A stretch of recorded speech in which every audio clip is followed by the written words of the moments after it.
वसलाम अला इबादिहिल्लज़ीना इस्तफ़ा ला सय्यिमन अला खैरिल वरा वसाहिबि क़ाब क़ौसैनि औ अदना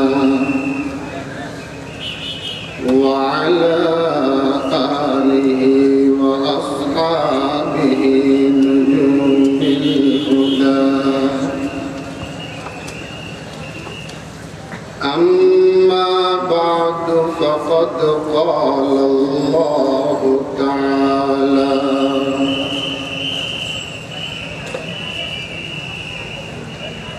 अऊज़ु बिल्लाहि मिनश शैतानिर रजीम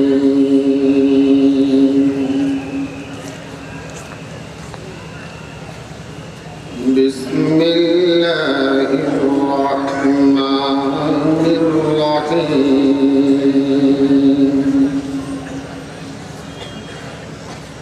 व औहैना इला उम्मि मूसा अन अर्दि'i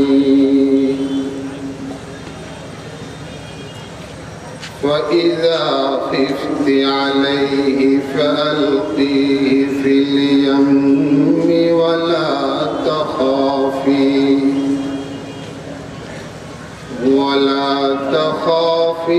वला तहज़नी इन्ना राद्दूहु इलैकि वजाइलूहु मिनल मुरसलीन आमन्तु बिल्लाहि सदक़ल्लाहु मौलानल अज़ीम अल्लाहुम्मा सल्लि अला मुहम्मद व अला आलि मुहम्मद कमा सल्लैता अला इब्राहीम व अला आलि इब्राहीम इन्नका हमीदुम मजीद अल्लाहुम्मा बारिक अला मुहम्मद व अला आलि मुहम्मद कमा बारकता अला इब्राहीम व अला आलि इब्राहीम इन्नका हमीदुम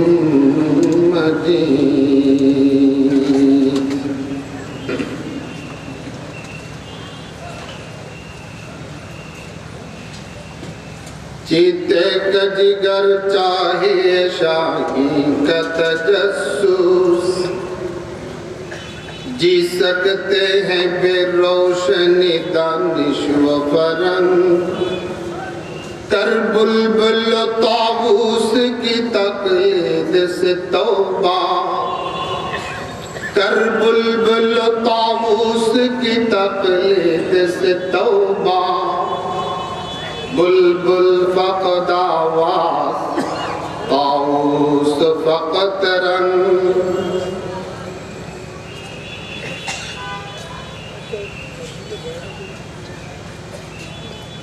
इंतज़ामिया कमिटी কর্তৃক আয়োজিত 2 दिन ব্যাপী 16তম ঐতিহাসিক তাফসীরুল কোরআন মাহফিলের আজ দ্বিতীয় দিনের তথা সমাপনী দিনের সর্বশেষ অধিবেশনের সম্মানিত শ্রদ্ধেয় সভাপতি हज़रात उलमाए किराम मेहमानान एज़ाम मुरब्बियान किराम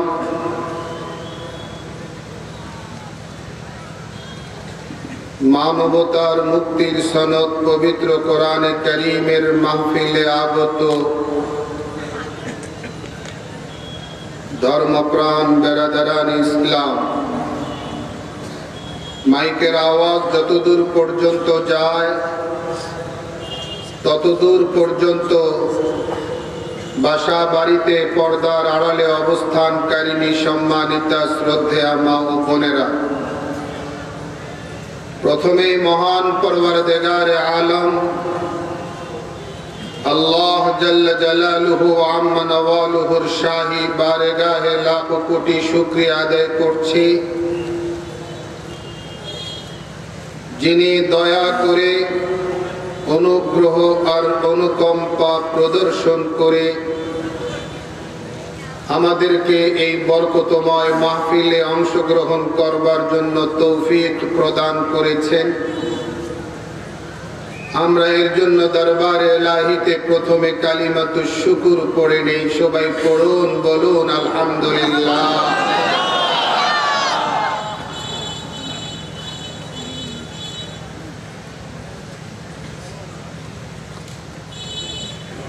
আল্লাহ সুবহানাহু ওয়া তাআলা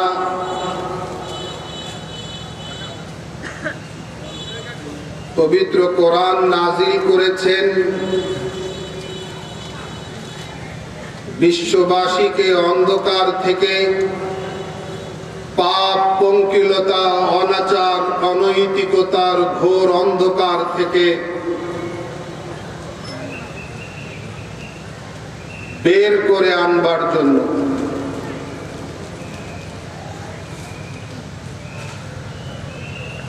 কোরআন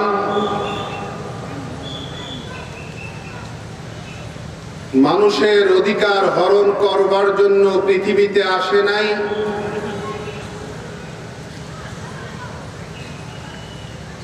কোরআন দুনিয়াবাসীর কাছে এমন কোন প্রেসক্রিপশন আর অ্যাডভাইস নিয়ে আসে নাই যে প্রেসক্রিপশন, প্রেসক্রাইব এবং অ্যাডভাইস কবুল করলে, গ্রহণ করলে, অনুসরণ করলে মানুষের কোনো প্রকার ক্ষতি হতে পারে।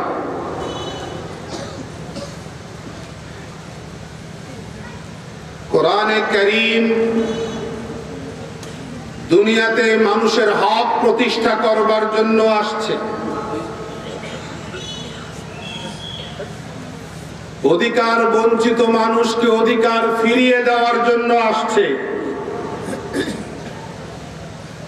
জুলুম, শোষণ, অন্যায়, অবিচারের রাস্তা বন্ধ করবার জন্য দুনিয়াতে আসছে।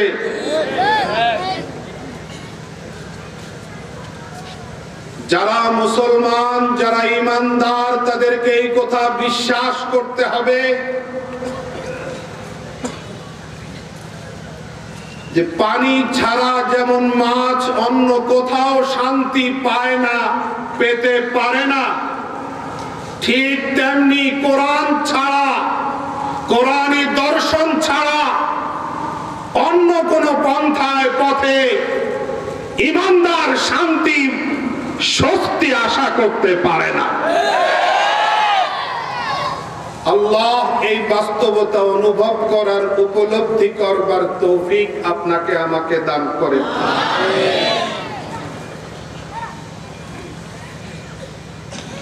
আমরা বর্তমান যুগটাতে এমন ভাবে কোরআন থেকে আলাদা হচ্ছি এবং দূরে সরে যাচ্ছি যেটা আজ থেকে 30 বছর আগে, 40 বছর আগে তৎকালীন মুসলমান নারী পুরুষেরা কল্পনাও করে নাই।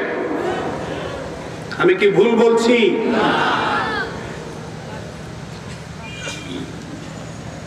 একটা বেলা, একটা সময় এমন গেছে, আমরা যখন ছোট ছিলাম সকালবেলা কোরআনের মক্তবগুলোতে না গেলে আমাদেরকে নাস্তা দেওয়া হতো না।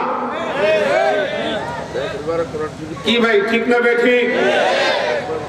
আর এখন মসজিদ ভিত্তিক গ্রাম বাংলার সেই কোরআনী মক্তবগুলো অনেক জায়গায় বিরান হয়ে গেছে। ওই সময় কিন্ডারগার্টেন স্কুলের শিক্ষা কার্যক্রম আরম্ভ করা হয়েছে। কোন কোন ক্ষেত্রে আলেম ওলামায়ে কেরামও এই মক্তব শিক্ষা কার্যক্রমের প্রতি উদাসীনতা প্রদর্শন করে চলেছেন। এটা কিন্তু শুভ লক্ষণ নয়। মনে রাখতে হবে, পবিত্র কোরআনের সাথে আমাদের সম্পর্ক যত গভীর হবে, আল্লাহর নুসরত গায়বী সাহায্য তত তাড়াতাড়ি আসবে। কোরআন থেকে যত দূরে যাব, আল্লাহর গায়বী নুসরত সাহায্য থেকেও তত দূরে যাব। এই জন্য কোরআনী শিক্ষাকে সেই আগেরকার দিনের মতো আরো শক্তিশালী করতে কারা কারা রাজি আছেন হাত দেখতে চাই। আল্লাহ আমাদেরকে কবুল করো। আমরা আসল জায়গায় আসি। প্রজন্মকে বাঁচানোর যেটা কার্যকর পরিকল্পনা ফর্মুলা, সেই জায়গাটাতে আমরা চোখ দেই। কথা ঠিক না ঠিক? কি ভাই, সতর্ক দৃষ্টি রাখবো তো ইনশাআল্লাহ। আল্লাহ আমাদেরকে বুঝবার তৌফিক দান করেন। আল্লাহ যত বড়, আল্লাহর কালামও তত বড়। আল্লাহর কালাম যত দামি, আল্লাহর কালামের মাহফিল আর মজলিসও তত দামি। আল্লাহর কালামের মাহফিল যত দামি, এই দামি মাহফিলের শ্রোতারাও তত দামি। তা আপনারা এই দামি মাহফিলের দামি শ্রোতা হয়ে গতকালকে ওলামায়ে হক্কানির বয়ান শুনেছেন, আজকেও শুনছেন। খানিকটা পর মুনাজাত হয়ে যাবে। মুনাজাত পর্যন্ত থাকবেন তো ইনশাআল্লাহ, নাকি উঠাউঠি করবেন? আল্লাহ সবাইকে তৌফিক দান করেন।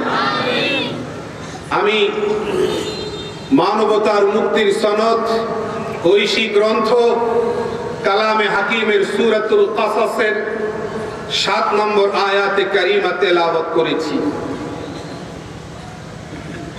হযরত মূসা আলাইহিস সালাম কিরকম ভয়াবহ এক নাজুক পরিস্থিতিতে পৃথিবীতে এসেছেন, এই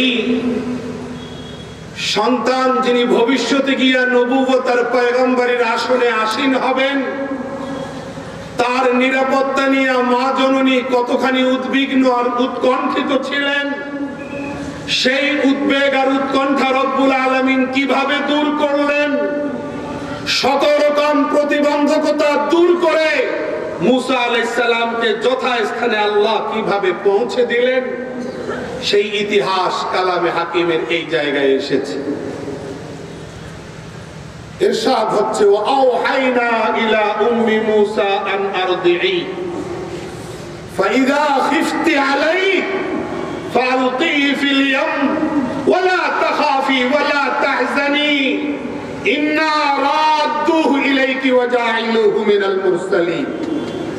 রব্বুল আলামিন মূসা আলাইহিস সালামের মা জননীকে নির্দেশ দিলেন, যেটাকে আমরা পরিভাষায় ইলহাম বলি, আদেশ দিলেন। আওহাইনা ওহী থেকে আসছে, কিন্তু শরীয়তের ওহী এখানে উদ্দেশ্য নয়, নবুয়তের ওহী এখানে উদ্দেশ্য নয়। এখানে ইলহাম বা স্বপ্নযোগে আল্লাহর পক্ষ থেকে বিশেষ আদেশ, যেটা আল্লাহ পাক তার বান্দা বান্দীকে দান করেন, সেটিকে বোঝানো হয়েছে। রব্বুল আলামিন আদেশ দিলেন, কলবে ঢেলে দিলেন মূসা আলাইহিস সালামের মা জননীর কলবে, কি আন আরদিই, তুমি তোমার বাচ্চাকে দুধ খাওয়াও, ভয় পেও না, দুধ পান করাতে থাকো। ফাইদা খিফতি আলাইহি, যখন তুমি আশঙ্কা করবে, যখন তুমি ভয় অনুভব করবে, তার নিরাপত্তা নিয়ে শঙ্কিত হবে, তখন তাকে বাক্সে ভরে সাগরে ভাসিয়ে দাও, নদীতে ফেলে দাও।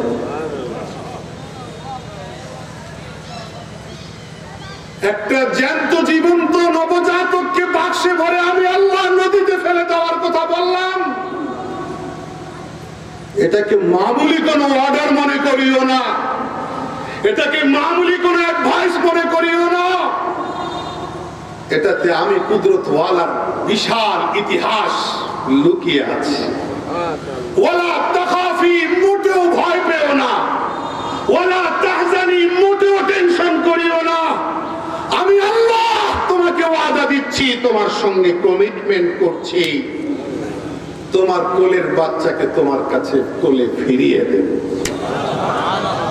নট অনলি দ্যাট, শুধু কোলের বাচ্চা কোলে ফিরিয়ে দিয়ে আমি ক্ষান্ত হব না, ওয়াজাইলুহু মিনাল মুরসালিন, তাকে রিসালাতের কুরসি আর আসনে আমি বসাবো।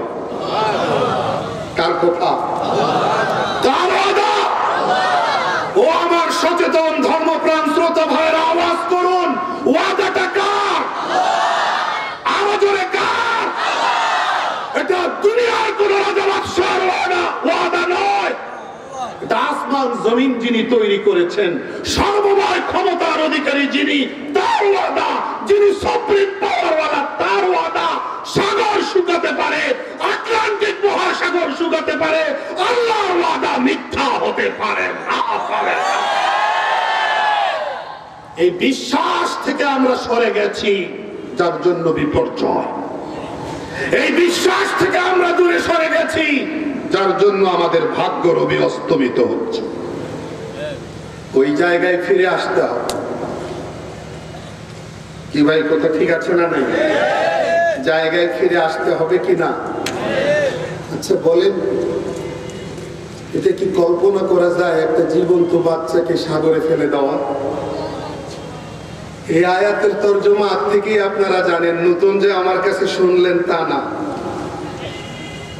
কাহিনী অনেকের জানা। বাংলাদেশের মুসলমানেরা ধর্মের প্রতি যথেষ্ট দুর্বল। গ্রাম বাংলায় ওয়াজ শুনে তারা, কাহিনী তারা কিছুটা জানে, আমার কথা সামনে আছে। মুহতারাম হাজিরিন, একটা জীবন্ত বাচ্চাকে নদীতে ফেলে দেওয়ার আনকমন ফর্মুলা নাজিল করলেন। তা আল্লাহর আদেশ, যদিও এটা নবুয়তের ওহী না, কিন্তু কলবে ঢেলেছেন কে? আল্লাহ। মুসা আলাইহিস সালামের মা জননী 100% অক্ষরে অক্ষরে আল্লাহর আদেশ পালন করে ঠকেছেন না জিতেছেন? আওয়াজ চাই। নিরাপত্তা পেয়েছেন না ঝুঁকিতে পড়েছেন? ঝুঁকিকে তিনি ঝুঁকি মনে করেননি, আল্লাহর প্রতি বিশ্বাস 100% থাকার কারণে নিরাপত্তা 100% পেয়ে গেছেন। এই জায়গায় আপনার আমার দুর্বলতা। মুসা আলাইহিস সালামকে এক বিপদ সংকুল পরিবেশে, ঝুঁকিপূর্ণ পরিস্থিতিতে দুনিয়াতে পাঠিয়েছেন। তৎকালীন জালিম শাসক ফেরাউন যথেষ্ট ব্যারিকেড, বাধা, প্রতিবন্ধকতার প্রাচীর নির্মাণ করেছে, কোনো লাভ হয় নাই। হয়েছে একটা বাচ্চাকে দুনিয়াতে না আনবার জন্য, তার আগমনকে ঠেকাবার জন্য হাজার হাজার বাচ্চাকে সে হত্যা করেছে, কিন্তু আসল বাচ্চাটাকে তো ওনার নাম, যার কাছে কোনো শক্তিশালী বাধাই না, তার নাম আল্লাহ। কথা বলেন, জেহন মে জো গির গয়া वो ला इंतहा क्यों कर हुआ, जो समझ में आ गया फिर वो खुदा क्यों कर हुआ, जो समझ में आ गया फिर वो खुदा क्यों कर हुआ। আল্লাহর ক্ষমতা শক্তি যদি মাপা যায়, তাহলে আবার আল্লাহ আল্লাহ হয় কিভাবে? আল্লাহর অসীম ক্ষমতা মাপা যাবে না, এজন্যই তো আল্লাহ আল্লাহ। কথা বলেন না কেন? এটাকে কোন যন্ত্র মেশিন দিয়ে মাপা, আওয়াজ দেন, মাপা যাবে না। এক ঝুঁকিপূর্ণ পরিস্থিতি। ফেরাউন চায় এই বাচ্চা যেন দুনিয়াতে ভূমিষ্ঠ না হয়, আল্লাহ চাচ্ছেন ভূমিষ্ঠ হবে। কোনটা ফাইনাল হবে? আওয়াজ নাই।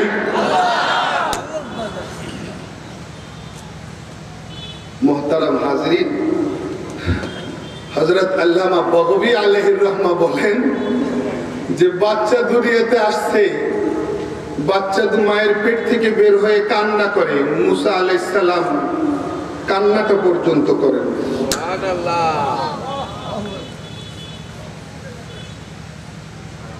মেয়ে লোক নারী বাচ্চা কনসেপ্ট করলে স্বাভাবিকভাবে তার ওজন ওয়েট বাড়বে, এটাই স্বাভাবিক। যার গর্ভে সন্তান তার স্বাস্থ্য একটু ওয়েট ওজন বাড়বে না?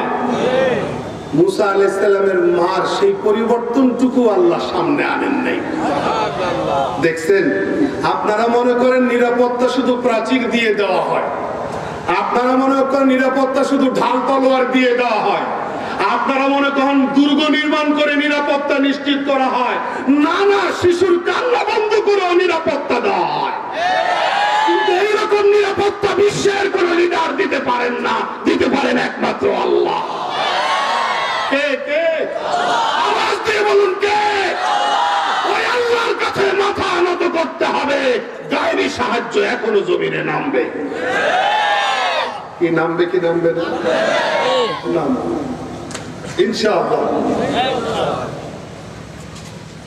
দুনিয়ার কোন লিডার, দুনিয়ার কোন রাষ্ট্রপ্রধান যে লাইনে মানুষকে সিকিউরিটি আর নিরাপত্তা দিতে পারে না, মহাপরাক্রমশালী আল্লাহ ওই লাইনে মানুষকে সিকিউরিটি আর নিরাপত্তা নিশ্চিত করে দান করেন। আল্লাহু আকবার। মোহতারাম হাজিরিন, বাচ্চা কান্না করে, মায়ের স্বাস্থ্যে কোনো পরিবর্তন নাই, এগুলিও নিরাপত্তা, কুদরতি নিরাপত্তার অংশ। ধাত্রী বুঝেন, তৎকালীন সময়ে যারা ডেলিভারি কাজ আঞ্জাম দিতেন তাদেরকে ধাত্রী বলা হয়। এখনো আমাদের গ্রাম অঞ্চলে অনেক মা বোনেরা পারদর্শিতার সাথে এই কাজ আঞ্জাম দিয়ে থাকেন, এই জন্য তাদেরকে যথা সময়ে কল করা হয়। এখনো এই কালচার আমাদের দেশে আছে। ভাই আওয়াজ দিন, আছে না? তৎকালীন সময়ে ধাত্রীরা কোথায় কোন বাড়িতে গিয়ে ডেলিভারির কাজ আঞ্জাম দিতেন, সেই ধাত্রীরা পয়সার বিনিময়ে রাষ্ট্রীয় গোয়েন্দাদের কাছে এই খবর সাপ্লাই করতো যে অমুক জায়গায় আজকে বাচ্চা ডেলিভারি সন্তান হয়েছে, ছেলে সন্তান পুত্র সন্তান হয়েছে। তার ইনফরমেশনের আলোকে রাষ্ট্রীয় গোয়েন্দা সেখানে ঢুকে এই বাচ্চাকে হত্যা করত। বিনিময়ে তারা মাসিক দৈনিক এইভাবে স্যালারি, বেতন, পারিশ্রমিক, সম্মানী পাইত। ধাত্রীদের সঙ্গে সরকার এবং ওই সময়ের গোয়েন্দা বাহিনীর সঙ্গে কানেকশন ছিল। এখন মুসা আলাইহিস সালাম জন্ম নেওয়ার সময়টাতে পাশে যেই ধাত্রী, এই ধাত্রীর সঙ্গেও গোয়েন্দাদের সম্পর্ক।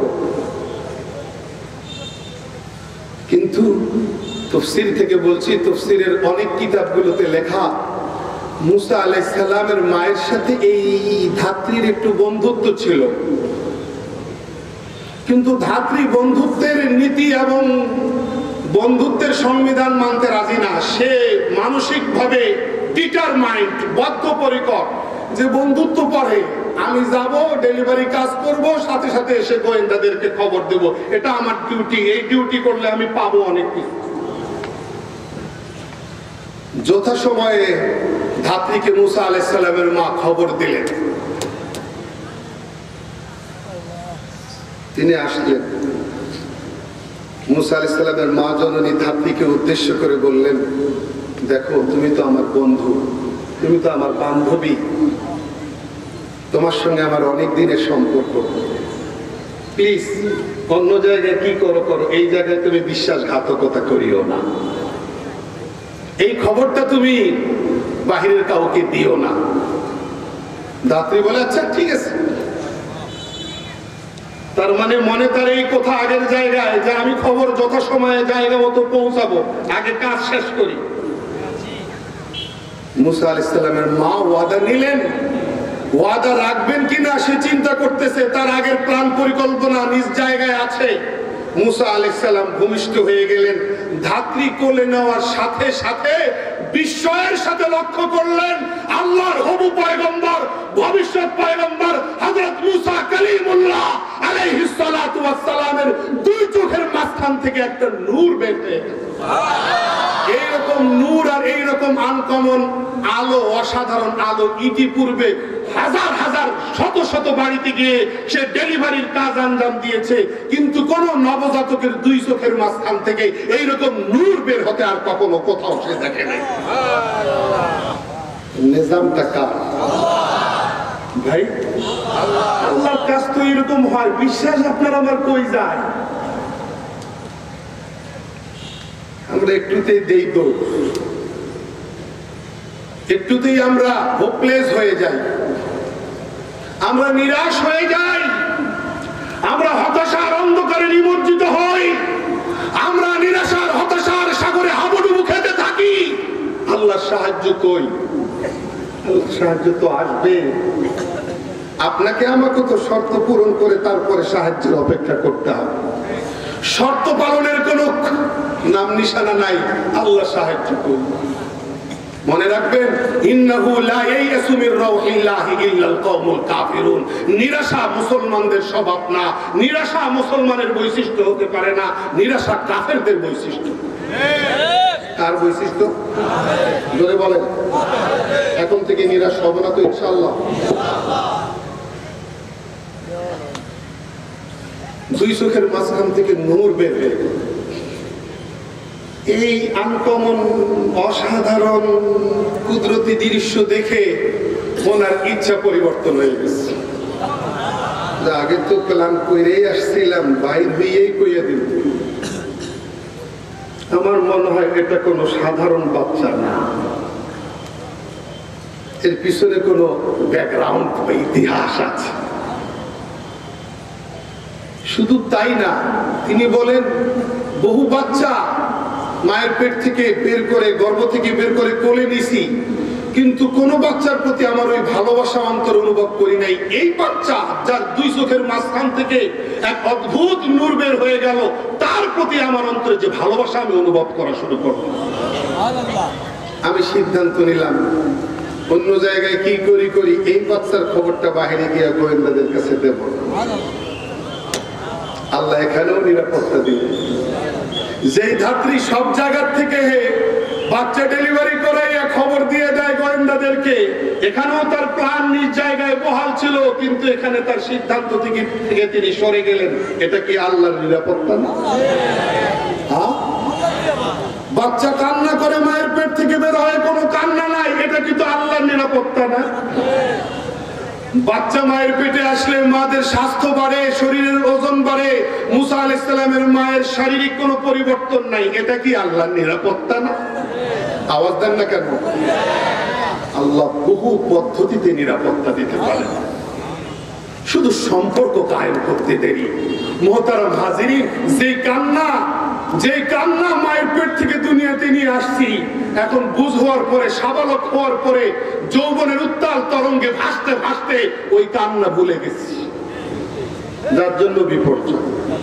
এখন থেকে আবার শেষ রাত্রে উঠে 5 ওয়াক্ত নামাজ পড়ে, নফল চাষ তাওয়াবিন পড়ে, আবার কোরআনে কারিমে তেলাওয়াত করে, আবার চোখের পানি ফেলা শুরু করেন। আল্লাহ, তুমি আসবাবের মুহতাজ না, তুমি উপকরণের মুখাপেক্ষী না। আবার আল্লাহ সেই সাহায্য জমিনে আসবে। কি ভাই,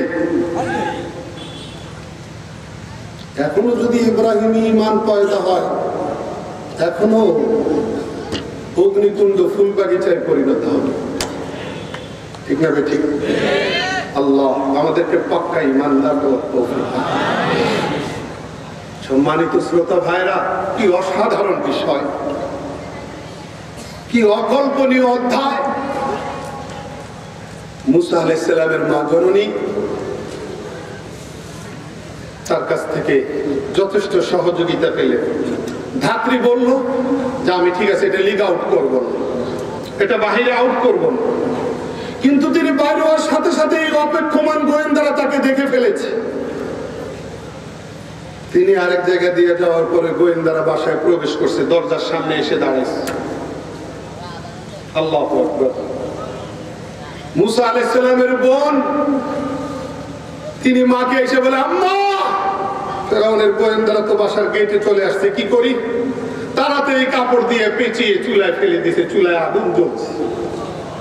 বাচ্চা থাকবে না, ভাই থাকবে না, মরবে সেই চিন্তা নাই, নিরাপত্তা খুলে দিছি। গোয়েন্দারা দরজা খুলে দেওয়ার পরে ভিতরে ঢুকে পুরা বাড়ি তল্লাশি করে খালি হাত ফিরে গেছে। মা আর কন্যা সন্তান চুলায় এসে দেখে আগুন নিভে গেছে, বাচ্চা নিরাপদে আছে। আল্লাহু আকবার। এই নিরাপত্তা কে দিলেন? এখন এই যাত্রায় তো বাঁচা গেল, এখন কি করি? ফেরাউনের গোয়েন্দা বাহিনী তো বাড়িতে বাড়িতে গিয়ে তল্লাশি করতেছে, কখন যেন এসে যায়। মায়ের তো উদ্বেগ দূর হয় না। আর মা তার নারী সিরা ধনের প্রতি কি মায়া রাখেন, এটা বাবা ওই রকম বুঝে না, মা যেই রকম বুঝে। যুবক ভাইরা ওয়াদা করেন, মা জননীকে কষ্ট দেবেন না, হাত দেখান, আল্লাহ কবুল করেন।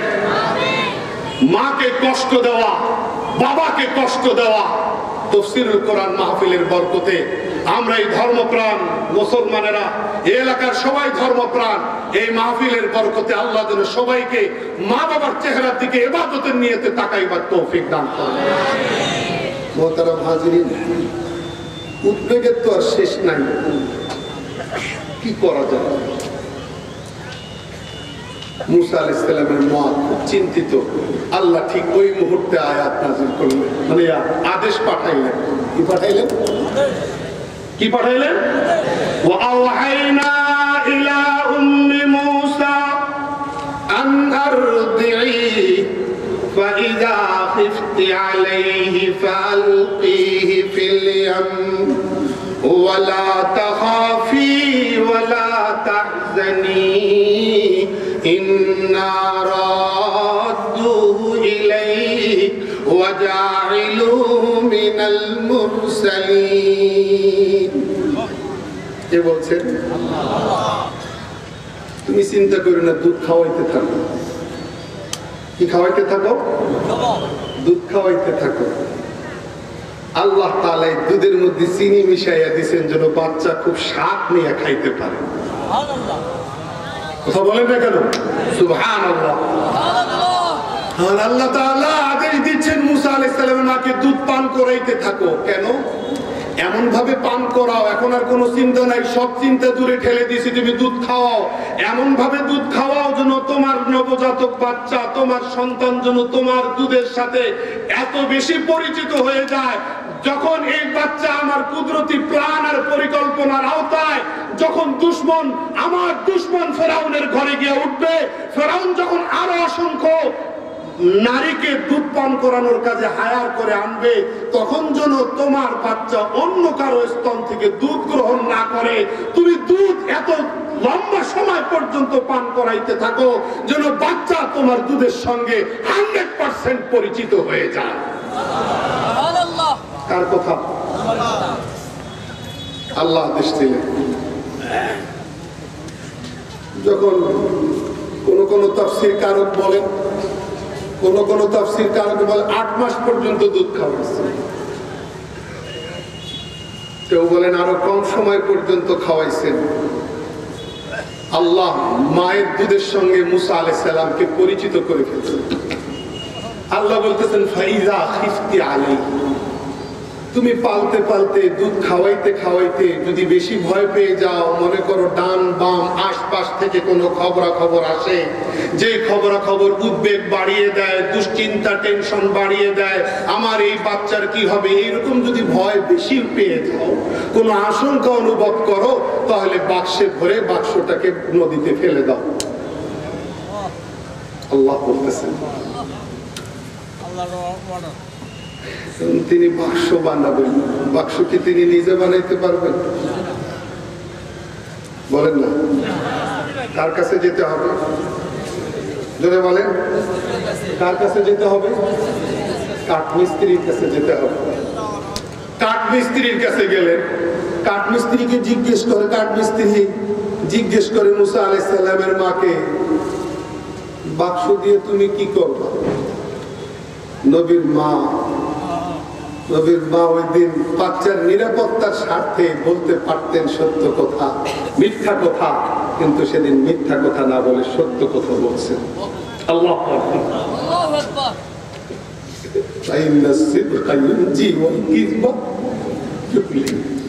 সততা মুক্তি দেয়, মিথ্যা ধ্বংস করে, মিথ্যার পতন অবধারিত। এখন তো সময় এমন হয়ে গেছে যে সত্য মিথ্যায় পরিণত হয়ে গেছে, মিথ্যায় সত্য পরিণত হয়ে গেছে। এখন যেন সত্যকে মিথ্যা বানানোর প্রতিযোগিতা চলছে, মিথ্যাকে সত্য বানানোর প্রতিযোগিতা চলছে। কি ভাই, কথা ঠিক না ঠিক? পরিকল্পনা প্রতিযোগিতা এমন মনে হয় যে ঝুট ইতনা কহো, ঝুট ইতনা কহো, ঝুট ইতনা কহো कि झूठ सच हो जाए।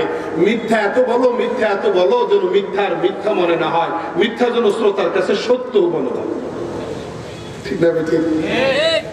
মুসা আলাইহিস সালামের মা সেদিন বাচ্চার নিরাপত্তার স্বার্থে মিথ্যা বলতে পারতেন, কিন্তু বলেন নাই। বলছেন আমার বাচ্চা হয়েছে, বাচ্চাকে আমি এখানে হেফাজত করব। কাঠের বাক্সের মধ্যে বাচ্চাকে হেফাজত করবে কেমনি? আমি পানি, এখানেও সত্য কথা। এখন মিস্ত্রি বাক্স বানাই দিয়ে ওনাকে বিদায় করছে, উনি বাক্স নিয়ে চলে আসছেন।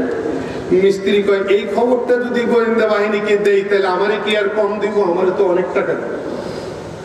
মিস্ত্রি টাকার লোভ সামলাইতে পারে না। মিস্ত্রি গেছে গোয়েন্দা বাহিনীর কাছে খবর দিতে গিয়া, বুঝেন নাই কি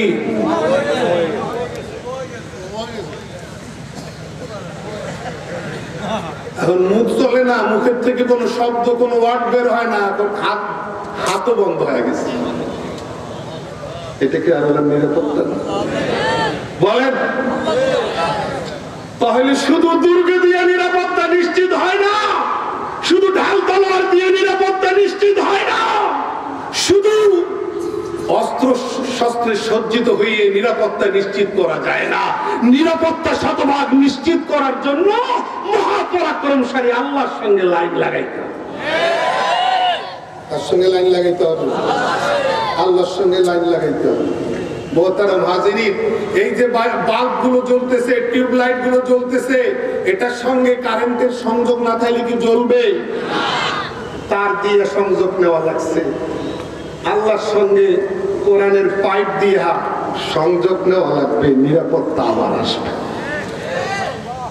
কি ভাই, কোরআনের আয়াতগুলো শুধু এই জন্যই দুনিয়াতে আসছে যে তেলাওয়াত করবো, অক্ষরে অক্ষরে 10টা করে নেকি পাবো, বাস কিচ্ছা শেষ, মাই ডিউটি ফিনিশ, আমার দায়িত্ব খতম। এই জন্যই কি কোরআন দুনিয়াতে আসছে? কোরআন তো বিশ্বকে পরিবর্তন করার জন্য, বদলে দেওয়ার জন্য আসছে, সবকিছুকে চেঞ্জ করে দেওয়ার জন্য আসছে। এই কোরআনকে যত দাবানো হবে, কোরআন তত অগ্রসর হবে। কোরআন এই বৈশিষ্ট্য নিয়ে পৃথিবীতে আসছে, যত দাবানো হবে তত অ্যাডভান্স হবে। कुरान की फितरत में कुदरत ने ये लचक दी है, ये इतना ही उभरेगा जितना के दबाओगे। इस्लाम की फितरत में कुदरत ने ये लचक दी है, ये इतना ही उभरेगा जितना के दबाओगे। ইসলামের এটাই বৈশিষ্ট্য, কোরআনের এটাই বৈশিষ্ট্য, যত দাবানো হবে তত আগে বাড়বে, তত আগে বাড়বে, তত। আল্লাহ আমাদেরকে বুঝবার তৌফিক দান। আপনারা কি আমার সঙ্গে একমত? এইরকম শক্তি নিয়ে কোরআন দুনিয়াতে আসলো, আর আমরা শক্তিটাকে ইউজ করতে পারলাম না। কাঠমিস্ত্রির জবান চলে না, যাদের কাছে কিছু কইয়া নিতে গেছে তারা থাপড়াইয়া বিদায় দিয়ে কথা কইতে পারছ না, আবার এখানে এইসব ডিস্টার্ব করো, আমাদের অন্য কাজের সমস্যা, থাপড়াইয়া বাড়ি করে দিয়েছে। টাকা নিবি, থাপড় খাইয়া বাড়ি। আল্লাহর নবীর বিরুদ্ধে গোয়েন্দাগিরি করো, ও কাঠমিস্ত্রি, তুমি তো জানো না কোন বাচ্চার বিরুদ্ধে গোয়েন্দাগিরি করার দুঃসাহস করো। আল্লাহ জবান বন্ধ করে দিল, আল্লাহ জবান। মুহতারাম হাজির, তাফসীর কারক হযরত যাহাক আলাইহির রাহমা, হযরত আতা আলাইহির রাহমা, রাইসুল মুফাসসিরিন হযরত আব্দুল্লাহ ইবনে আব্বাস রাদিয়াল্লাহু আনহুমা বরাত দিয়ে বলতেছেন, এই ঘটনার বর্ণনা দিচ্ছেন। জবান বন্ধ, থাপ্পড় খাইয়া বাড়িতে আসছে। বাড়িতে আসার পরে জবান খুলছে, এখন দেখে যে কথা হয়। তো প্রথম থাপ্পড়ে আর জবান বন্ধ, প্রথমবারের জবান বন্ধে তো তার হুঁশ হওয়ার কথা ছিল। যখন জবান ফেরত আসার পরে আবার শয়তান সাওয়ার, আর একবার ট্রাই করে দেখ না, মাল তো অনেক পাইবি, খবরটা তো সাংঘাতিক। কি ভাই বুঝেন নাই কথা? এটা তো সাংঘাতিক খবর। এই জবান ফেরত পাইয়া সেজদায় পড়ার কথা ছিল, কিন্তু না, আবার দৌড় দিছে গোয়েন্দাদের কাছে। এবার ওখানে যাওয়ার পরে দেখে জবানও শেষ, চোখও শেষ। কথা বুঝছেন না বুঝেন নাই? এবার ডবল থাপ্পড় খাইয়া বের হয়েছে, বুঝেন নাই? রাস্তায় এসে ময়দানের মাঝখানে সেজদায় পড়ে গিয়ে আল্লাহকে ডাকছে, আল্লাহ তুমি যদি প্রথমবার ধাক্কা দিছো বুঝি নাই, দ্বিতীয়বার জবান ফেরত পাইয়া হেদায়েত হই নাই, আল্লাহ তুমি দ্বিতীয়বার আবার ধৃষ্টতা দেখাইতে গেছি, তুমি এবার চোখ নিলা, জবান নিলা, এই দুইটা নিয়ামত যদি তুমি আর একবার ফেরত দাও, আর গোয়েন্দাগিরি করার দুঃসাহস করবো না। আল্লাহ ডাকছে, কিন্তু এই ডাকটা ছিল বড় আন্তরিকতার ডাক, এই ডাকটা ছিল মুখলেসানা ডাক। আল্লাহ দুয়ার তো 24 ঘন্টা খোলা। এটা তো সচিবালয় না, এটা তো অফিস না যে অফিস টাইম মেনটেন করে ডাকতে হয়। কি বলেন? এই কাঠ মিস্ত্রির এই ডাক আল্লাহর দরবারে কবুল হয়ে গেছে, কবুল হয়ে গেছে। চোখও ফেরত পাইছে, জবানও ফেরত পাইছে। বলেন না চিৎকার করে আল্লাহু আকবার। কে ফেরত দিলেন? চোখ দিয়ে দেখে, জবান দিয়ে কথা বলে, এবার হাত তুলে কয়, আল্লাহ এই বাচ্চা নিশ্চয়ই ভবিষ্যতে একটা কিছু হবে, তুমি আমার ঠিকানাটা দিও, আমি যেন তার সান্নিধ্যে কোন রকম হাজিরা দিয়ে জীবনটাকে ধন্য করতে পারি। আল্লাহু আকবার। তাফসীরের কিতাবে লেখা, বিভিন্ন মুফাসসিরিনে কেরাম লিখছেন, আল্লাহ তাআলা তার এই দোয়াও কবুল করছেন এবং তাকে মুসা আলাইহিস সালামের সাক্ষাৎ সহবত পর্যন্ত পৌঁছাই দিলেন। মুহতারাম হাজিরিন, তাহলে আল্লাহ কি বাধা সরাইতেছেন না সরাইতেছেন না? আল্লাহ কি পয়গম্বরকে নিরাপত্তা দিচ্ছেন কি দিচ্ছেন না? কথা বলেন, দিচ্ছেন। তাহলে আল্লাহ বললেন দুধ খাওয়াইতে থাকো, কোনো টেনশন করবা না, কোনো চিন্তা করবা না। ভয় বেড়ে গেলে বাচ্চাকে বাক্সে ভইরা বাক্সটা পানিতে ভাসাই দিবা। এই অর্ডার পাইয়া, আল্লাহর আদেশ পাইয়া বাক্স বানাইতে গিয়েও তিনি ঝুঁকের মুখে পড়লেন, আল্লাহ ঝুঁকিও সরাই দিলেন। কি? যখন ভয় বাড়লো বাক্স তিনি ফেলে দিলেন। আল্লাহ কি বাচ্চাটারে ডুবাইছেন? তিনি ডুবছেন? ডুবেন নাই। জোরে আওয়াজ দেন। ডুবছে? বরং আল্লাহ শতভাগ নিরাপত্তা দিচ্ছেন। তাহলে আল্লাহ চাইলে পানির উপরেও নিরাপত্তা দিতে পারেন, আল্লাহ চাইলে পানির ভিতরেও নিরাপত্তা দিতে পারেন। আল্লাহর নিরাপত্তা বিশেষ এলাকার জন্য সীমাবদ্ধ, বিষয়টা তো এমন নয়। কথা বলেন না কেন?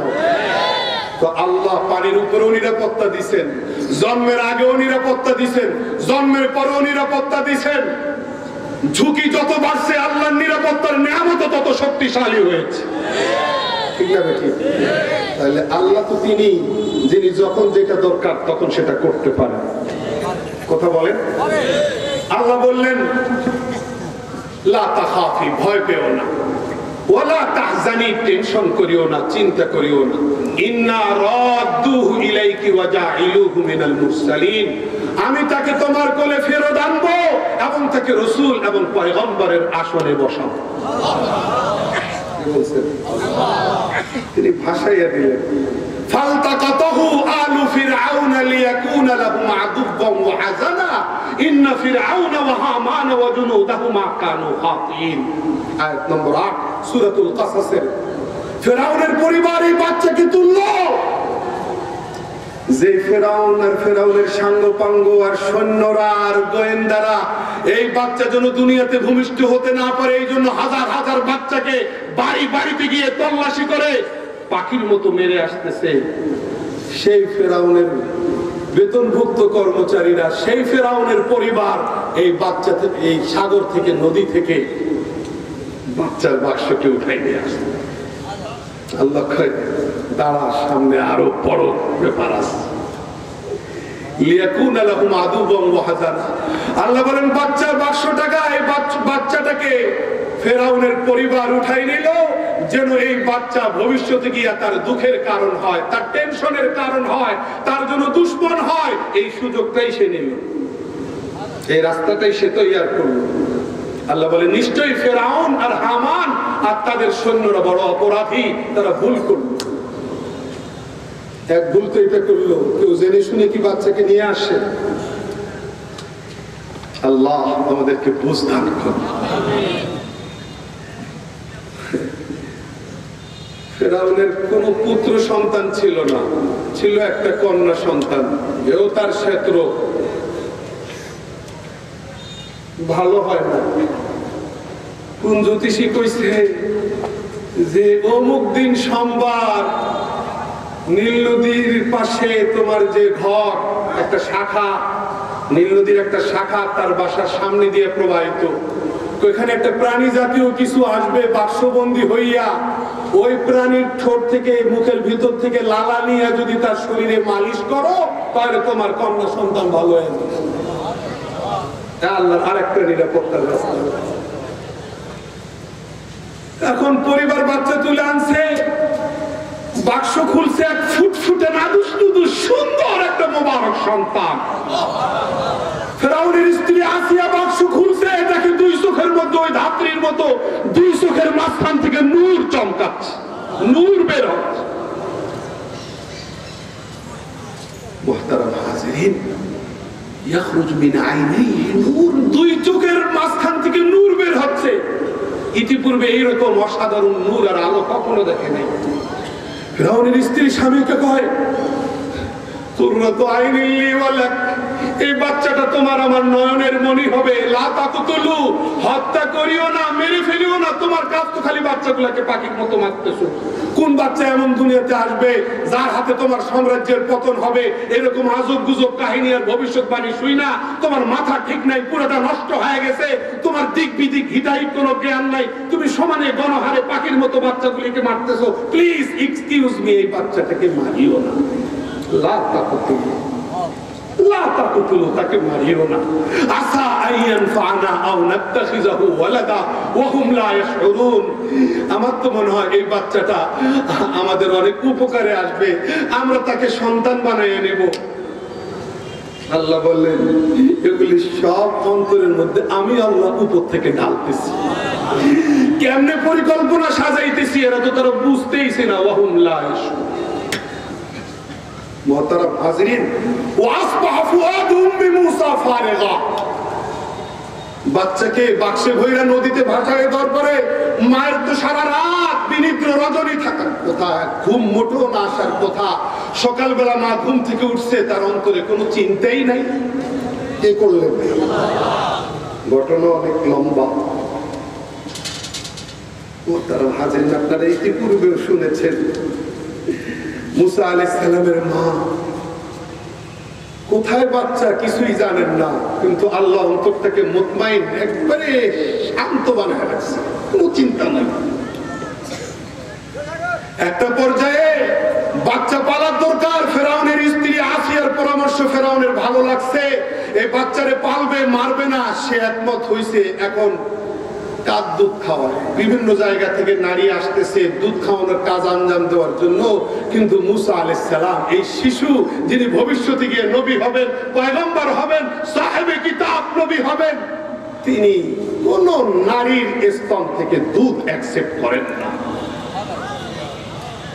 ওই দিক থেকে মুসা আলাইহিস সালামের বোন বাচ্চা নদীতে ভাসতে থাকে। এখানে ইয়ামুন মানে তাফসীরের কিতাব বলতেছে এটা নীল নদীকে বোঝানো হয়েছে।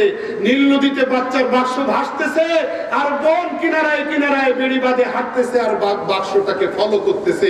বাক্স গিয়ে ফেরাউনের পরিবারে ঢুকলো, বোনও ফেরাউনের পরিবারে ঢুকলো। বাক্স ওপেন করার পরে এই আনকমন বাচ্চা সামনে আসলো। নারী পুরুষ দর্শক দর্শনার্থীর ভিড় ঠেলে মুসা আলাইহিস সালামের বোনও সেখানে হাজির। বলেন বলেন আল্লাহু আকবার। সেখানে হাজির, কোন নারীর দুধ পান করে না। এখন মুসা আলাইহিস সালামের বোন কয়, আমার কাছে এরকম একজন মহিলার সন্ধান আছে, যদি তাকে খবর দিয়ে আনা হয় আমার মনে হয় তার দুধ ঠিকই খাবে, কারণ ওই নারীর দুধ ফিরিয়ে দিছে কোন নবজাতক শিশু, এরকম খবর আজ পর্যন্ত কোথাও পাওয়া যায় নাই।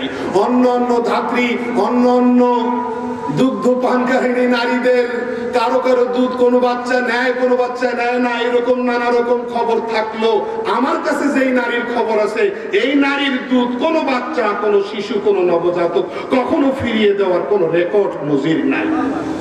কি কর তুমি, কি না কো, অ্যাড্রেস দাও, মোবাইল নাম্বার দাও।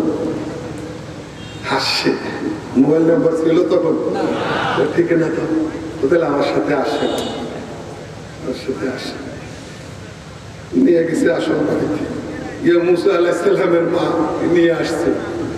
মুসা আলাইহিসসালামের মা ফেরাউনের বাসায় আইসা বাচ্চা মুসা আলাইহিসসালাম কত আগে ফালাইছেন নদীতে খবর নাই। আজকে সেই বাচ্চা, যে বাচ্চা এতদিন পর্যন্ত কারো দুধ খায় না, তাহলে বাঁচলেন কিভাবে? কিতাবে পড়লাম যে আল্লাহ তাআলা মুসা আলাইহিসসালামের 5টা আঙ্গুলের এক একটা আঙ্গুল থেকে এক এক রকম নিয়ামতের ফোয়ারা বাইর করেছে। কোন আঙ্গুল থেকে পানি বাইর হচ্ছে, কোন আঙ্গুল থেকে দুধ বাইর হচ্ছে, চষতেছে আর দুধ বের হচ্ছে। আমরা ওই আল্লাহ দুয়ার ছাইরা আমরা অন্য দুয়ারে গিয়ে নক করি সকাল বিকাল। আসবাবকে খোদা বানাইয়া ফেলছি, উপকরণকে উপকরণের জায়গায় রাখি নাই, উপকরণকে খোদা বানাইয়া ফেলতেছি। কিভাবে? ইব্রাহিম আলাইহিস সালামকে অগ্নিকুণ্ডে নিক্ষেপ করার পরে আগুনের ক্ষমতা আল্লাহ কেড়ে নিয়ে দুনিয়ার মানুষকে আল্লাহ ঠিকই সবক দিছিলেন, আগুনকে আগুন মনে করিও, আসবাবকে আসবাব মনে করিও, উপকরণকে উপকরণ মনে করিও, উপকরণকে খোদা বানাইয়া ফেলিও না। ঠিক না বেঠিক? আর এখন হাজিরিন, মুসা আলাইহিস সালামের মা গিয়া দুধ খাওয়ানো শুরু করছেন, বাচ্চা খুব স্বাদ নিয়ে চুষতে শুরু করছে। আল্লাহু আকবার! এটা কার কুদরত? মুসা আলাইহিস সালামের মায়ের দুধ আর কোনো নারীর দুধ কবুল করেন না, এই নারীর দুধ কবুল করলেন। ফেরাউনের পরিবার, সাঙ্গপাঙ্গ, অধীনস্থ কর্মকর্তারা হুমড়ি খায়া বলে, তুমি কি চাও? কত টাকা বেতন চাও? আমরা তো বেতনের দোকান না, আমি এখানে থাকতে পারবো না, আমার বাচ্চারে আমার কাছে, এই বাচ্চারে যদি দুধ খাওয়াইতে হয় তা আমার বাড়িতে নিয়ে খাওয়াইতে হইব, আমি এখানে থাকতেও পারবো না, আর যত টাকা বেতন দাও আমার পক্ষে সম্ভব না। বেতনও জারি, শর্ত মঞ্জুর না, তুমি তোমার বাড়িতে নিয়ে বাচ্চারে মানুষ করো, বেতনও পাইব, সবটাই হইল, টাকাও হইল, বেতন হইল, শর্ত হইল, সব হইল। মুসা আলাইহিস সালামের মা বাচ্চাকে নিয়ে বাড়িতে আসলেন, আবার নিরাপদে, এবার রাষ্ট্রীয় নিরাপত্তা শুরু হয়ে গেছে। পালতে থাকো, পালতে থাকো। যেই রাষ্ট্র আল্লাহর পয়গম্বর মুসা আলাইহিস সালামকে দুনিয়াতে আসতে দেবে না, সেই রাষ্ট্র মুসা আলাইহিস সালামকে প্রতিপালনের কাজে নিয়োজিত। আমরা সেই আল্লাহর কুদরত দেখতে চাই কি চাই না? হাত উঠান কারা কারা দেখতে চাই? আল্লাহর দুয়ারে মাথা নত করতে হবে। রাজি আছেন না নাই? রাষ্ট্র মুসা আলাইহিস সালামকে দুনিয়াতে আসতে দেবে না, সেই রাষ্ট্রকে আল্লাহ কর্মচারী বানাইয়া নিয়োগ দিলেন, নিযুক্ত করলেন। আমার পয়গম্বর যারে আসতে দিবে না তার নিরাপত্তার দায়িত্ব পালন করে। তাহলে বাচ্চাকে নিয়ে মা বাড়িতে আসতে পারলেন কিনা? এবারে আসেন প্রথম আয়াত, ইন্না রাদ্দুহু। আল্লাহ বলছেন দুইটা ওয়াদা, একটা হলো আমি তোমার বাচ্চা তোমার কোলে ফেরত দিব। আল্লাহ ওয়াদা পূরণ করলেন, কিন্তু এই ওয়াদাটা পূরণ হওয়ার আগে বাচ্চারে সাগরে ফেলতে হয়েছে। মা কি কইছে? আমার বাচ্চা মারলে ফেরাউনের গোয়েন্দা বাহিনী এসে আমার ঘরে মারো, আমি ভাই পানিতে ফেলুন না কইছিল। কথা বলেন না কেন? হ্যাঁ, তাহলে আল্লাহর রাস্তায় কোনো প্রশ্ন করা যায় না, আল্লাহর হুকুম আর মর্জির কাছে কোনো প্রশ্ন করা যায় না। ডাক্তারের প্রেসক্রিপশন দেখে প্রশ্ন করলে সমস্যা নাই, উকিলের কথা শুনে প্রশ্ন করলে সমস্যা নাই, মন্ত্রীর কথা শুনে প্রশ্ন করে সমস্যা নাই, কারণ মন্ত্রীরও ভুল হইতে পারে, বাদশারও ভুল হইতে পারে, ডাক্তারেরও ভুল হইতে পারে, ব্যারিস্টারেরও ভুল হইতে পারে, বিচারকেরও ভুল হইতে পারে, কিন্তু ওহীর রাস্তায় ভুল হইতে পারে না, না, না, না, না। আল্লাহর রাস্তায় ভুল হইতে কথা বলেন। এটা তো ওহীর লুগবি, ওহীর শরঈ না। আমি যে আয়াত পড়ছি, আয়াতের মধ্যে যে আওহাইনা আছে, এই আওহাইনার ওহী, ওহীর শরঈ না, এটা নবুয়তের ওহী না, এটা ইলহাম। তো যদি ওহীর লুগবির এই পাওয়ার হয়, তাহলে ওহী এর এর পাওয়ারটা কত বেশি হবে?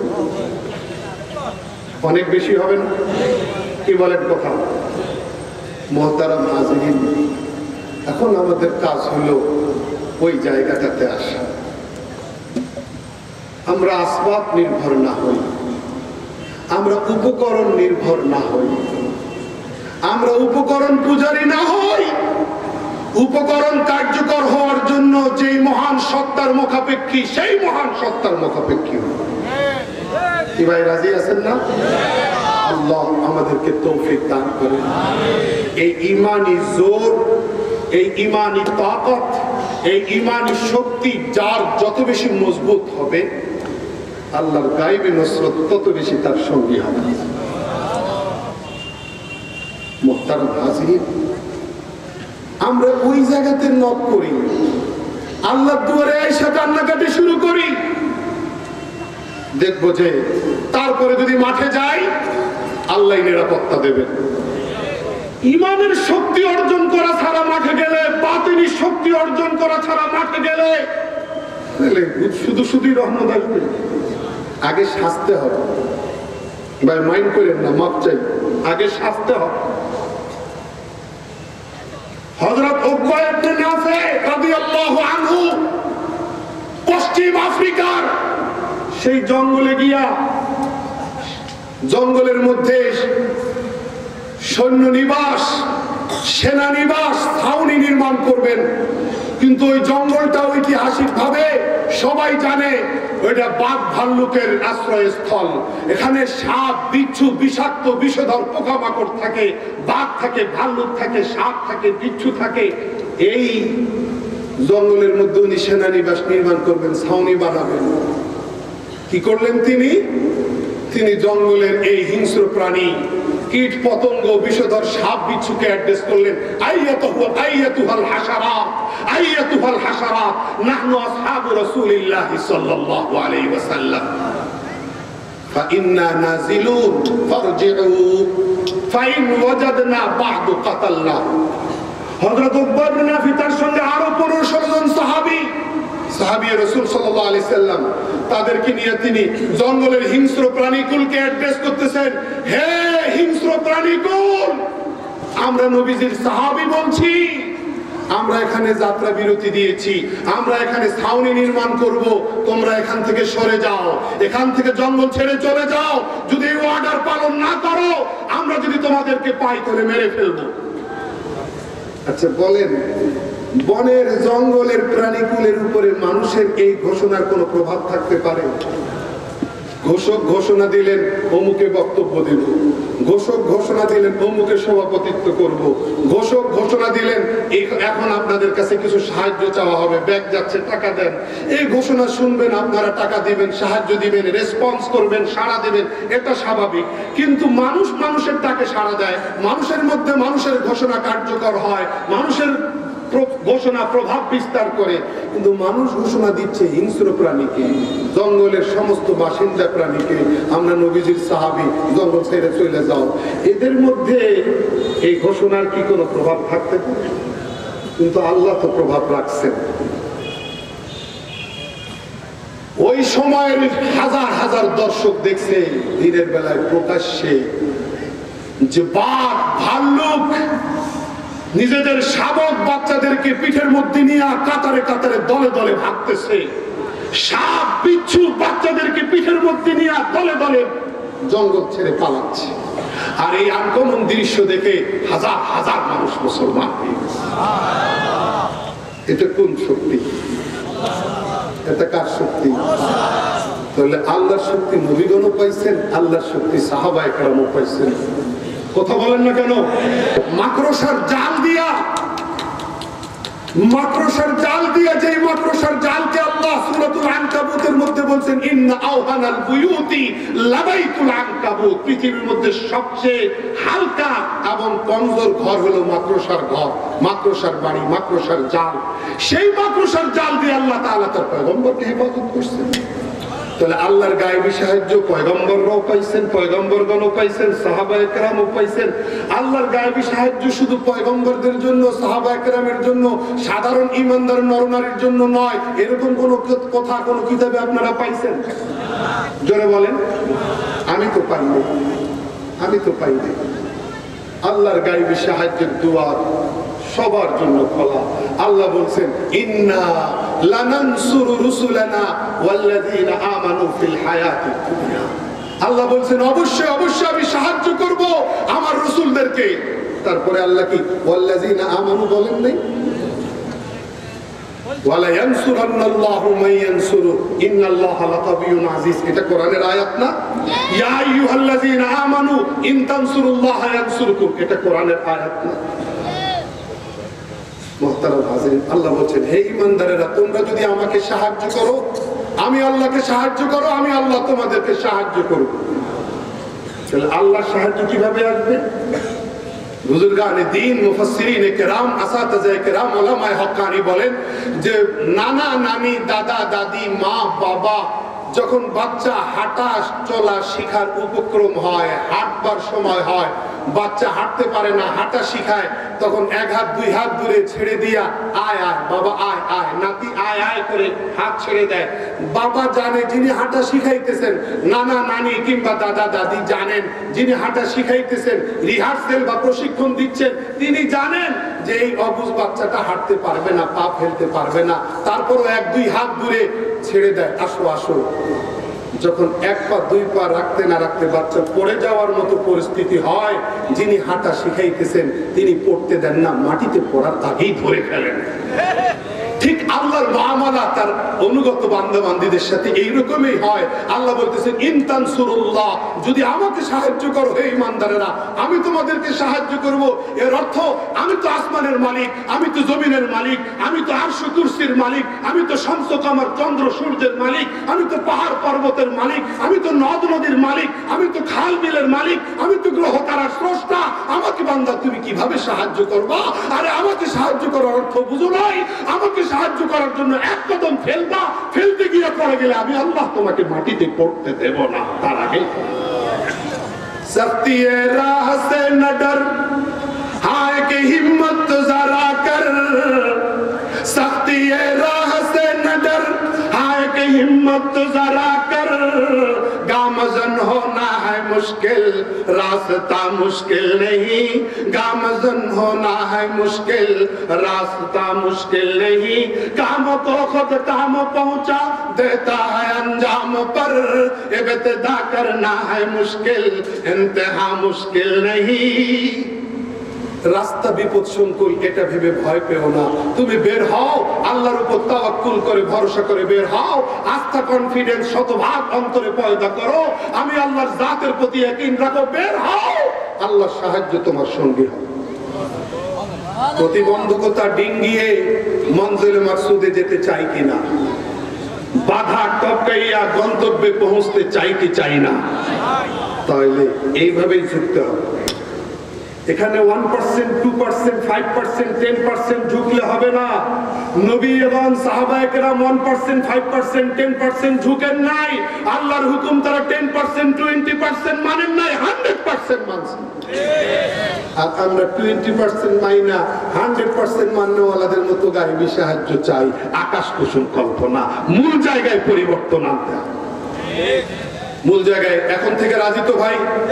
তবে গতকালকেও বয়ান শুনেছেন, আজকেও বয়ান শুনছেন, আল্লাহর ওয়াদা সত্য। ইন্না ওয়াদাল্লাহি হক, আল্লাহর ওয়াদা সত্য। তাহলে আল্লাহর হুকুম লঙ্ঘন করে আল্লাহর সাহায্য পাবো না। সেখানেও আল্লাহ সাহায্য করতে পারেন, কিন্তু আমি যেই সাহায্যের কথা বলছি এটা আল্লাহকে সন্তুষ্ট করার কথা। মানবো তো আল্লাহর হুকুম ভাই, সর্বক্ষেত্রে মানবো তো? আফাতুমিনুনা বিবাযিল কিতাব ওয়া তাকফুরুনা বিবায, কোরআনের কিছুটা মানবা কিছুটা মানবা না, আংশিক মানবা আংশিক মানবা না। এই জন্য কোরআন দুনিয়াতে আসে নাই, কোরআন পুরোটাই মানবা। কোরআন পুরোটা ভাই, তাহলে আধা মানবো না পুরা মানবো? এখন আওয়াজ দেন, আধা মানবো না পুরা মানবো? আংশিক মানবো না পুরা মানবো? ইয়া আইয়ুহাল্লাযীনা আমানু দুখুলু ফিস সিলমি কাফা। অন্যায় করব না তো, কারো অধিকার খর্ব করব না তো, কারো জমা জমিতে আইল দিব না তো, কারো সম্পদ লুট করব না তো, কারো ইজ্জত প্রেস্টিজে আঘাত করব না তো। মুহতারাম হাজিরিন, ইসলাম শান্তির ধর্ম, সম্প্রীতির ধর্ম, শৃঙ্খলা বিধানের ধর্ম, মানবাধিকার প্রতিষ্ঠার ধর্ম। সুতরাং এই ইসলামের আমরা অনুসারী হইয়া আমাদেরকে ব্যক্তি জীবনে আগে পরিবর্তন আনতে হবে, পারিবারিক জীবনে আগে পরিবর্তন আনতে হবে, মামারা মহাসারা ঠিক করতে হবে। এরপরে ঈমানটাকে পরিপূর্ণ করে আমরা যে কোনো অন্যায়ের প্রতিবাদ করার জন্য যখন বের হব, ডান বাম সামনে পিছনে চতুর্দিক থেকে আল্লাহর নিরাপত্তা আমাদের সঙ্গে হবে। ঠিক আছে না ইনশাআল্লাহ? আল্লাহ এই ঐতিহাসিক তাফসীরুল কোরআন মাহফিল কবুল করেন। আল্লাহ আমাদেরকে সর্বদাই তার শক্তি আঁকড়ে ধরে থাকার তৌফিক দান করেন। মুহতারাম হাজিরিন, কোনো কিছুতে উদ্বিগ্ন না হয়ে, হতাশাগ্রস্ত না হয়ে, নিরাশার অন্ধকারে নিমজ্জিত না হয়ে, আল্লাহর জাতের প্রতি শতভাগ বিশ্বাস অটুট রেখে আমরা এই দুনিয়ার ক্ষণস্থায়ী জীবনটা পার করতে চাই। কোন ভয়ের কাছে মাথা নত করতে চাই না, কোন হুমকি ধমকির কাছে নতি স্বীকার করতে চাই না। আমরা আল্লাহর গোলামি করে মরতে চাই, আল্লাহর গোলামি করে বাঁচতে চাই। আল্লাহর গোলামিতে কাউকে ছাড় দিতে রাজি না, আল্লাহর গোলামি করেই দুনিয়ার জীবন পার করতে চাই। আর একবার হাত দেখতে চাই। আল্লাহ আমাদের সবাইকে কবুল করো। আল্লাহ এই তাফসীরুল কোরআন মাহফিলকে কবুল করো। আল্লাহ উলামায়ে হক্কানিকে নেক হায়াত দান করো। আয় আল্লাহ আমাদের মাথার উপর থেকে, ওলামায়ে কেরাম থেকে যত বিপদ, সমস্ত বিপদ দূর করে দাও। আল্লাহ আমাদের মাদারিসে দ্বীনিয়ার বকা আর তাহাফুজের ফয়সালা ফরমাও। আয় আল্লাহ উলামা তলাবা সকলকে এক এবং নেক হওয়ার তৌফিক দান করো। আয় আল্লাহ তোমার জাতের প্রতি ইয়াকিন জমাইয়া তোমার বন্দেগী করার তৌফিক দান করো। আমাদের সবাইকে আল্লাহ হক ও হাক্কানিয়তের লাইনে ইস্তেকামত নসিব ফরমাও। ওয়া আখিরু দাওয়ানা আনিল হামদুলিল্লাহি রাব্বিল আলামিন।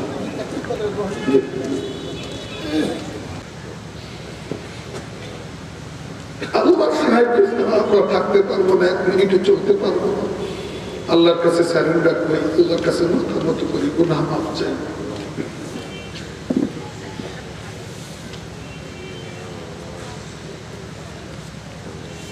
দুরূদ শরীফ আল্লাহুম্মা সাল্লি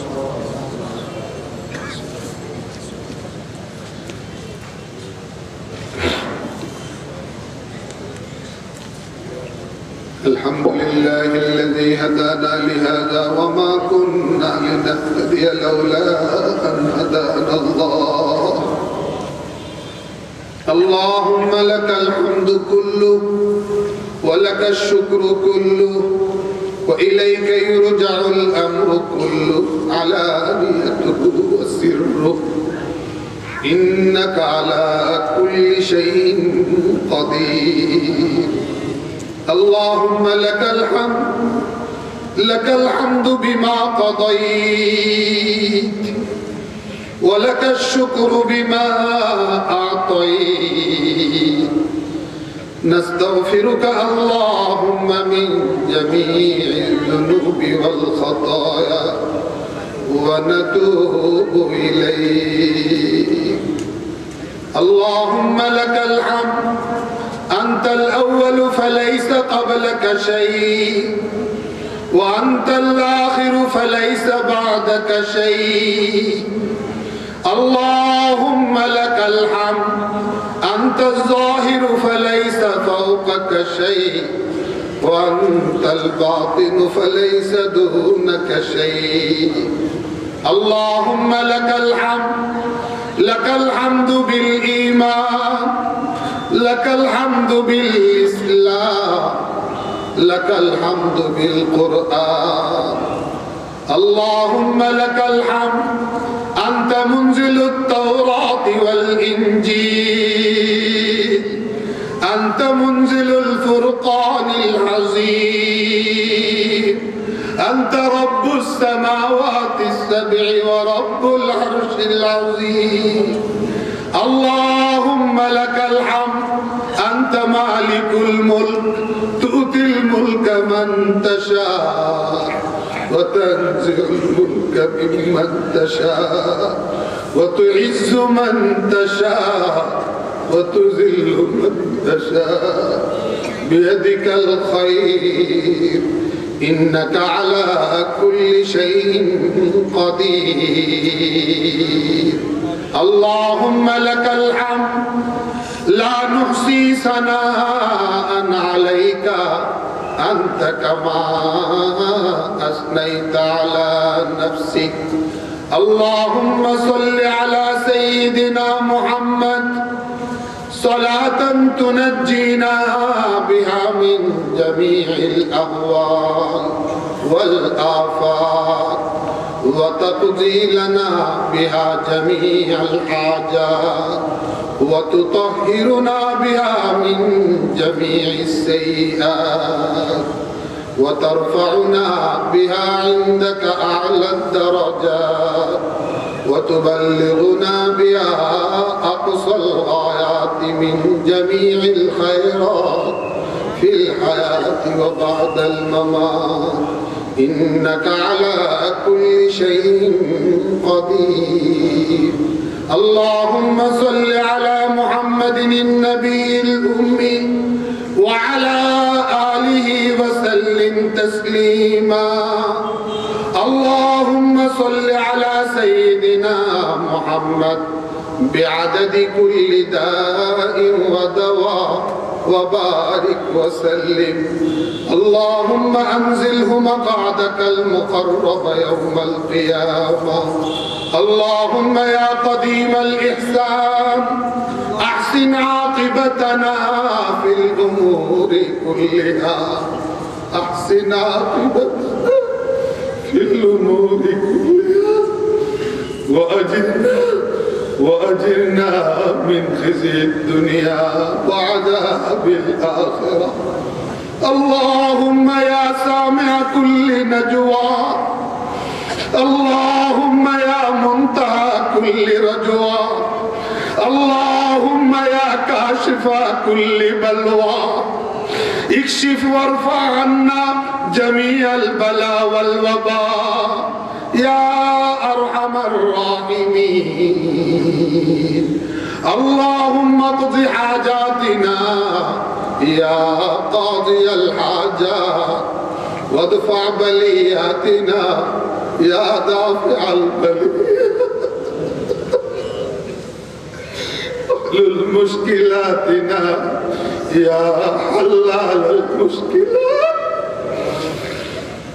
واشف مرضانا يا شافي الأمراض واستجب دعوتنا يا مجيب الدعوات واستجب دعوتنا يا مجيب الدعوات العالمين সবাইকে মাফ করে দাও যারা হাত উঠাইছে কারো হাত ফিরাইয়া দিও না জীবনে যত গুনাহ করেছি মাফ করে দাও সগীরা গুনাহ করেছি কবিরা গুনাহ করেছি জাহিরি গুনাহ করেছি বাতিনি গুনাহ করেছি শিরকি গুনাহ করেছি বেদাতি গুনাহ করেছি গোপনে গুনাহ করেছি প্রকাশ্যে গুনাহ করেছি হে গফফার গফুর হাতগুলো ফিরাইয়া দিও না সবাইকে মাফ করে দাও আল্লাহ সবাইকে মাফ করে দাও আল্লাহ দুই দিন ব্যাপী এই মাহফিলকে কবুল করে নাও আল্লাহুম্মা নব্বির কুলুবানা বিনুরিল কুরআন আল্লাহুম্মা নব্বির কুলুবানা বিনুরিল ঈমান আয় আল্লাহ তুমি আমাদেরকে হে আল্লাহ কবুল ফরমাও আমাদের সমস্ত গুনাহ maaf করে দাও আমাদের আব্বা আম্মা অনেকেই চলে গেছেন আমাদের বুজুর্গানে দিন অনেকেই চলে গেছেন হে আল্লাহ আমাদের দাদা দাদি নানা নানি যারা চলে গেছেন হে আল্লাহ মা হারা সন্তান মায়ের জন্য হাত উঠাইছে বাবা হারা সন্তান তার বাবার জন্য হাত উঠাইছে হে আল্লাহ আমার আব্বা আম্মা একজনও নাই আল্লাহ এই মুহূর্তে তাদের কবরকে রওজাতুম মিন রিয়াদিল জান্নাহ বানাইয়া দাও আল্লাহ আমার মা বাবা আমাকে হাফেজে কোরআন বানাইছেন আলেমে দ্বীন বানাইছেন তারা এহসান না করলে তোমার কালামে পাক পড়তেও পারতাম না, বুঝতেও পারতাম না। আল্লাহ তাদের এহসানের কারণে তাদেরকে জান্নাতের মেহমান বানায়া দাও। আমার মতো বাবা হারা মা হারা যারা আছে সকল সন্তানের হাত কবুল করে নাও। সকলের আব্বা আম্মার কবরকে রওজাতুম মির রিয়াদিল জান্নাহ বানায়া দাও। আল্লাহ তাদেরকে কবরে কোনো আযাব দিও না। আল্লাহ তাদেরকে কবরে কোনো আযাব দিও না। তাদের আযাবে কবর মাফ করে দাও। তাদেরকে জান্নাতুল ফিরদাউসের মেহমান বানিয়ে দাও। আল্লাহ মাজ্জে হুজুর সহ আমাদের সমস্ত বুজুর্গানে দ্বীনের আল্লাহ কবরগুলোকে রওজাতুম মির রিয়াদিল জান্নাহ বানিয়ে দাও। তাদের সকল দ্বীনি খিদমাতকে তুমি কবুল ফরমাও। এগুলোকে আল্লাহ তাদের রফে দারাজার ওসিলা বানাও। আল্লাহ তাদের সন্তানদেরকে আল্লাহ যোগ্য উত্তরসূরি হিসেবে আমৃত্যু দ্বীনের কাজ করে যাওয়ার তৌফিক দান করো। আল্লাহ আমাদের সকলকে রাহে হকের মধ্যে ইস্তেকামত দান করো। আয় আল্লাহ, আল্লাহ কওমি মাদ্রাসা শিক্ষাকে বাঁচাও। আল্লাহ কোরআনী শিক্ষাকে বাঁচাও। আল্লাহ খ্রিস্টান মিশনারিদের তৎপরতা থেকে বাংলাদেশকে বাঁচাও। আল্লাহ কাদিয়ানীদের তৎপরতা থেকে বাংলাদেশকে বাঁচাও। আল্লাহ অসংখ্য ভ্রান্ত মতাদর্শ থেকে মুসলিম সংখ্যাগরিষ্ঠ বাংলাদেশকে বাঁচাও। আল্লাহ ইসকনের বিষাক্ত হাত থেকে বাংলাদেশকে বাঁচাও। বাংলাদেশকে বাঁচাও। আল্লাহ তুমি ছাড়া কেউ নাই। আল্লাহ ভারতের আসাম ত্রিপুরার মুসলমানদেরকে বাঁচাও। বাঁচাও আল্লাহ, তুমি বাঁচানে ওয়ালা, তুমি বাঁচানে ওয়ালা। আল্লাহ ভারতকে চূর্ণ বিচূর্ণ করে দাও। আল্লাহ ভারতকে রাশিয়ার মতো টুকরা টুকরা করে দাও। আল্লাহ আমাদের দোয়া কবুল ফরমাও। আল্লাহ তুমি আমাদের হাতগুলো কবুল ফরমাও। সারা দুনিয়ার মুসলমানদের উপরে তুমি খাস রহমত নাযিল করো।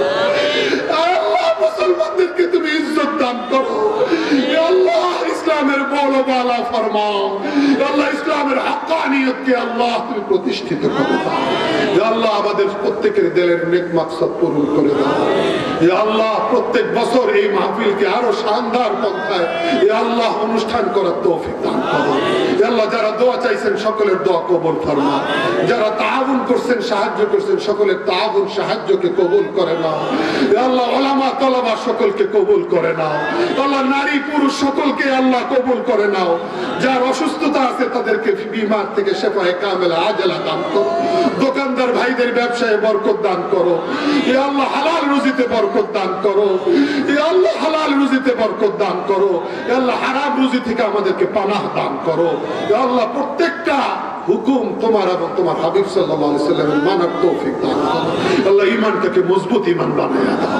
আল্লাহ ঈমানটাকে শক্তিশালী ঈমান বানায়া দাও।